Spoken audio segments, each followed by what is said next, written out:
morning on what is a very overcast and grey looking Brands Hatch. I'm here at the first stage rally of the 2025 season. As you can probably hear, the event is well underway. Lots of great rally cars going around track. Today we're just going to be taking some pictures, having a good wander around, and hopefully try and get to grips with a course that I have absolutely no idea what it's like, and a track that I'm not overly used to.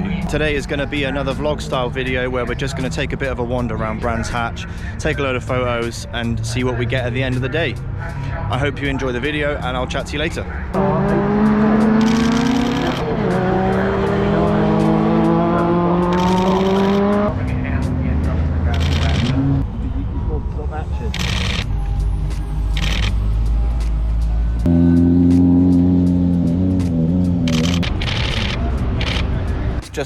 It's lunch break time now, so I've just decided to head back to the van and have a bit of lunch. Unfortunately, the GoPro appears to have packed in on me. For some reason, it keeps saying it's got no battery when in reality it has. So if anyone knows what the reason that might be, just drop me a comment or something like that, because I haven't got a clue. It's the second time it's done this recently.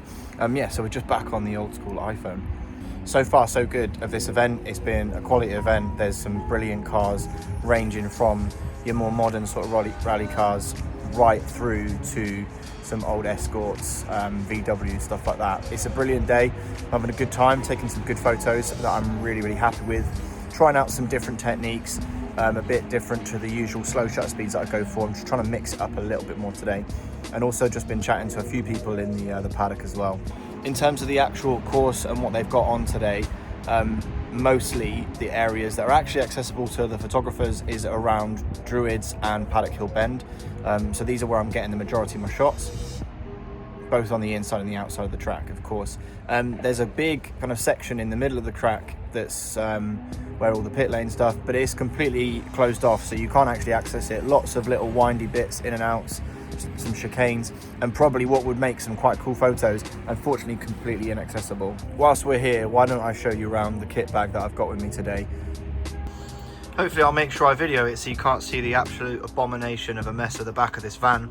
But anyway, let's go through. So what we've got is, first off, I've got a Canon 6D with a 24-70mm lens. This has been particularly useful when I'm in the paddock, taking some close-up shots, that sort of thing. Then I've got my Canon 1DX, which is my main camera body, and that has got my Canon 70-200mm lens with the GoPro that's currently not working, so ignore that. So for the first part of the day, I primarily used the 70-200. In fact, I try to go out to the track with as lightweight as possible. I'm getting sick of lugging the heavy lenses around. I didn't want to take too much, so I just took a small bag, the 1DX and the 6D with me, and it was nice and easy for once. And then finally, what I'll be doing in the second half of the day after lunch is I'll be taking the 150-600, which is just nestled gently under here.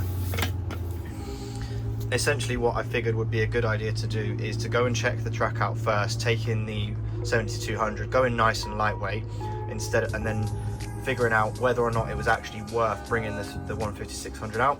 I've decided it is, so in the second half of the day I'm just going to take that out again, making myself a little bit more movable, a little bit easier to get around, and it won't be so heavy.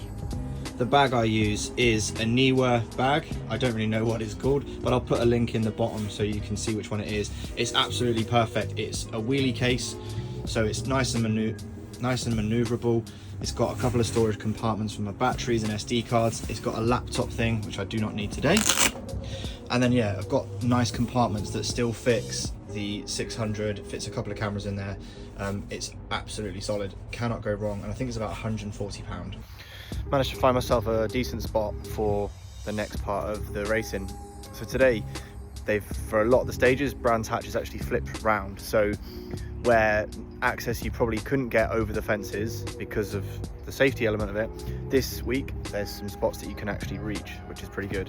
While we're just waiting for the cars to come out, I figured like part of this video I'd give you a quick overview of the Sigma 150-600. I think I will do a full-on review of the actual lens itself anyway, because I know that this is a lot of questions get asked regarding this lens. So very quickly, I mean, major pro of it is the focal range that you actually get.